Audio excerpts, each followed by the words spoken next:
बहुत समय पहले की बात है। दक्षिण भारत में एक समृद्ध राज्य था विजयनगर। उस राज्य के महाराज थे कृष्णदेव राय। वे न्यायप्रिय और वीर राजा थे। उनके दरबार में कई बुद्धिमान मंत्री थे, लेकिन सबसे चतुर था तेनालीरामा। तेनालीरामा अपनी तेज बुद्धि और हाजिर जवाबी के लिए पूरे राज्य में मशहूर थे। वे हर मुश्किल को अपनी समझदारी से हल कर देते थे। एक दिन महाराज को किसी काम से कश्मीर जाना पड़ा।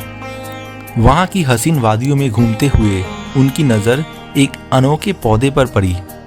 उस पर चमकदार सुनहरे फूल खिले थे। उन फूलों की सुंदरता देखकर महाराज का मन खुश हो गया।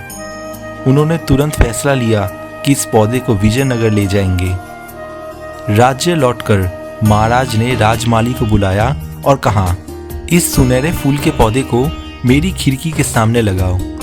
मैं हर सुबह उठते ही इसे देखना चाहता हूँ। इसका खास ध्यान रखना। अगर इसे कुछ भी हुआ तो तुम्हें मृत्यु दंड दिया जाएगा। माली डर गया, लेकिन उसने ईमानदारी से पौधा लगाया और दिन रात उसकी देखभाल करने लगा। महाराज हर सुबह सबसे पहले उस फूल को देखते, तभी अपना काम शुरू करते। धीरे धीरे वो पौधा उनके लिए बहुत खास बन गया। लेकिन एक दिन सब बदल गया। सुबह जब महाराज ने खिड़की के बाहर देखा तो पौधा अपनी जगह पर नहीं था। वे गुस्से से भर गए। उन्होंने तुरंत माली को बुलाया और पूछा, मेरा सुनहरा फूल कहाँ है? माली कांपते हुए बोला, महाराज, कल शाम मेरी बकरी उसे खा गई। ये सुनते ही महाराज का गुस्सा और बढ़ गया। बिना सोचे समझे उन्होंने माली को मृत्यु दंड सुना दिया। जब ये खबर माली की पत्नी को मिली तो वो टूट गई। रोते हुए वो महल पहुंची, पर महाराज ने उसकी एक ना सुनी। निराश होकर लौटते वक्त एक सैनिक ने उसे सलाह दी कि वे तेनालीरामा से मिले।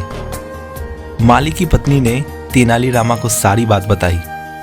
तेनालीरामा ने शांत होकर सब कुछ सुना और मुस्कुराकर बोले, चिंता मत करो, जैसे मैं कहूँ वैसे करो, सब ठीक हो जाएगा।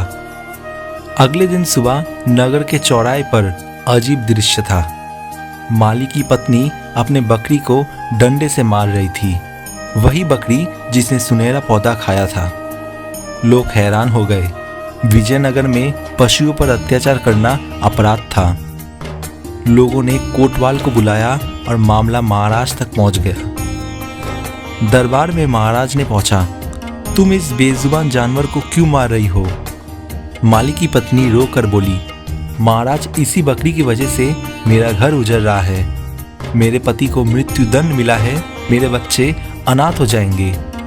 गलती इस बकरी की है, पर सजा मेरे पति को मिल रही है। असली दोषी तो यही बकरी है। महाराज कुछ पल के लिए चुप हो गए। उन्हें अपनी गलती का एहसास हुआ। वास्तव में माली की कोई गलती नहीं थी। बकरी ने पौधा खाया था। गुस्से में आकर उन्होंने बिना सोच विचार के कठोर फैसला ले लिया था। तुरंत उन्होंने आदेश दिया कि माली को रिहा किया जाए। असली दोषी तो ये बकरी है। फिर महाराज ने पूछा, तुम्हें ये सोच किसने दी? माली की पत्नी ने हाथ जोड़कर कहा, महाराज, ये सब तेनालीरामा की सलाह है। ये सुनकर महाराज मुस्कुरा दिए। उन्हें एक बार फिर तेनालीरामा पर गर्व हुआ। उन्होंने तेनालीरामा को दरबार में बुलाकर सम्मानित किया और उन्हें पुरस्कार दिया।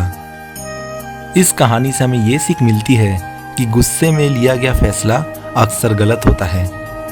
हमें हर परिस्थिति में धैर्य और समझदारी से काम लेना चाहिए। सच्ची बुद्धि वही है जो न्याय का साथ दे और दूसरों की मदद करे। और इसी तरह एक सुनहरे फूल की कहानी ने सबको धैर्य, न्याय और सोच समझकर फैसला लेने पर मजबूर कर दिया। अगर आपको ऐसे और भी कहानियां सुननी है तो जरूर से चैनल को सब्सक्राइब कर ले।